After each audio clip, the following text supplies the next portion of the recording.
ఏదో ఎవరికి శాంతి లేదు కదా. నువ్వు ఆశ్రమాల్లో ఉన్నాడు, ఆశ్రమాలు కట్టిన వాళ్ళు కూడా శాంతి లేదు కదా.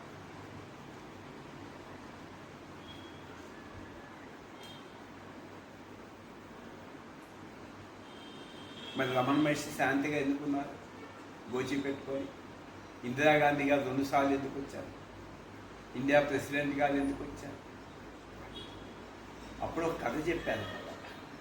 ఒక స్కూలు తగలబడిపోతుంటే అందరూ హెడ్ మాస్టర్ పిల్లలందరూ బయటికి పంపించేశారు. తగలబడుతుంది, మీది కూడా ప్రమాదం. అందరు పిల్లలు బయటకు వచ్చేసారు. హెడ్ మాస్టర్ గారు కూడా బయటకు వచ్చేసారు. బయటకు వచ్చి ఆపటానికి తన ప్రయత్నం తాను చేశారు. పిల్లలందరూ వెళ్ళిపోయారు, నవ్వుకుంటూ వెళ్ళిపోయారు. ఒక పిల్లోడు ఏడుస్తున్నాడు. ఏడుస్తుంటే ఇంకెవరో వచ్చేసి అందరు పిల్లలు నవ్వుతూ బడికి ఇంటికి వెళ్ళిపోయారు, నువ్వు ఎందుకు ఏడుస్తున్నావు పాపం? అయ్యయ్యో, నీకు బాగా శ్రద్ధ ఉన్నట్టుంది చదువుకోవటానికి, ఏం పర్లేదు బాబు, నీకు మళ్ళా 10 రోజులు నీకు స్కూల్ కడతారు అని ఏడవకని చెప్పాను. నేను ఏడుస్తుంది దానికోసం కాదు, అది హెడ్ మాస్టర్ గారు ఉన్నాను అని చూపించాను. అదేంటంటే ఆ ఇల్లు గుడిసె తగలబడినప్పుడు, స్కూల్ తగలబడినప్పుడు హెడ్ మాస్టర్ దాంట్లో తగలబడలేదు, ఆయన కూడా తగలబడితే నాకు ఇక స్కూల్ వచ్చిన మాస్టర్ చెప్పకుండా పాఠాలు చెప్పాడు కదా, క్వశ్చన్ చేయకపోతే కొట్టాడు కదా అనేసి అబ్బాయి. అట్లాగే ఈ కర్మ లేదు, తెలియకుండా ఒక కోరిక, అది ఆపలేదు. సేమ్ మా దేహం కూడా నాకు ఈ కథలన్నీ చెప్తాడు.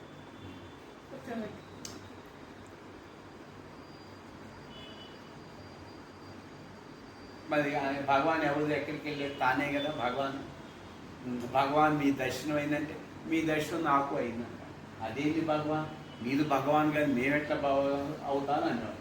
ఇంకా మాట్లాడు, నువ్వే భగవాన్, నేనెట్లా భగవాన్, ఇంకా మాట్లాడు, నోరు మూసుకొని వెళ్ళిపో, నువ్వే భగవాన్ తెలుసు. అది రామభారం.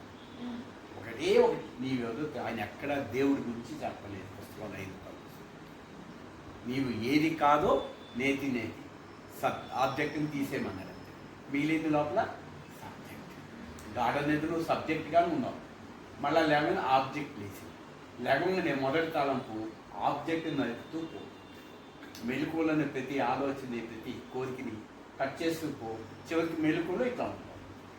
0 మైండ్ అయిపోతుంది, 0 థాట్ అయిపోతుంది, ఎంటీ మైండ్ అయిపోతుంది. అప్పుడు నీకు ఇంకా లోపల కామం లేనివాడు ఈ 14 భువనాల కన్నా గొప్పవాడు. I'm a richest man in the world అంటాను. నేను ఒక్క బియ్యపు గింజ కూడా ఇవ్వలేని కట్టిగా దరిద్రుణ్ణి, పేదవాడిని, కానీ ఈ ప్రపంచం అత్యంత ధనవంతుడు.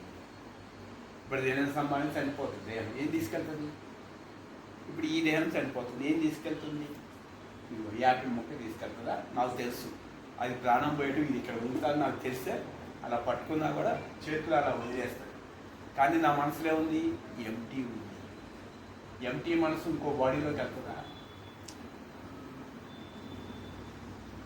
ఇప్పుడు మళ్ళీ డిజైన్ ఉందిగా, మళ్ళీ మీరు ఇంటికి వెళ్తారు, అంతే కదా.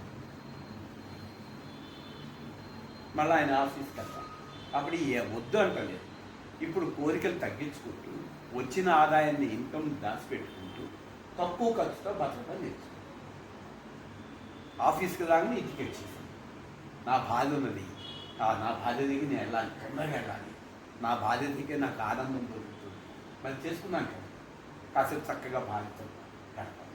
అలాగే నా భర్త ఎప్పుడు ఇంటికి వస్తారా అని ఎదురు చూస్తూ హాయిగా సత్సంగం చేసుకొచ్చాను. నా సినిమాలకి, హోటల్కి, చుట్టూలోకి ఇంత ఖర్చు పెట్టాను. నాది 30 ఏళ్ళ క్రితం 50,000 60,000 ఖర్చు. 28 ఏళ్ళకి అరుణాచలం వచ్చిందట. 10 రూపాయలతో బతకటం నేర్చుకున్నాను. ఆహా, 10 రూపాయలతో ఇంత ఆనందమా? రోడ్డు మీద పండుగ ఈ శరీరం. 6 రూపాయలు పెరిగన్నం, 3 రూపాయలు పెరిగన్నం మధ్యాహ్నం, 3 రూపాయలు పెరిగన్నం రాత్రి పడుకోబెట్టి తిని అదుగు మీద పడుకో. ఆహా, ఆనందం పొందాను. ఎక్కడి నుంచి వదిలేయటం అంటే గొప్ప ఆనందం పొందినప్పుడు తక్కువ వదిలేస్తాం. నీకు వెండి గ్లాస్లో ఇచ్చే కన్నా రాగి గ్లాస్ ఇస్తే వెండి గ్లాస్ ఇస్తా అంటే రాగిది వదిలేస్తాం. అదే బంగారు గ్లాస్ ఇస్తే వెండిది ఇచ్చాను. అట్లాగే ఆత్మానందం ముందు ఈ పంచభూతాలన్నీ ఒక గడ్డి పరక అంటారు. ఈ ప్రపంచంలో బంగారం అంతా చెత్త కుప్ప, చెరకు పిప్పి అంటారు. ఇలా అంటుంటే వాళ్ళకి ఇప్పించేస్తుంది, వదిలేసాను. ఇంకా బయటకు వచ్చేసాను. నా ఆనందం నాదే. ఈ ఆనందం పంచుకుంటారు, ఎక్కడి నుంచో వస్తుంది. వాళ్ళంతా బిజీ లైఫే కదా, ఎంత డబ్బు ఉంది, పొట్టాట్లు, రకరకాల అలర్జీ, అశాంతి, ఎమోషన్స్.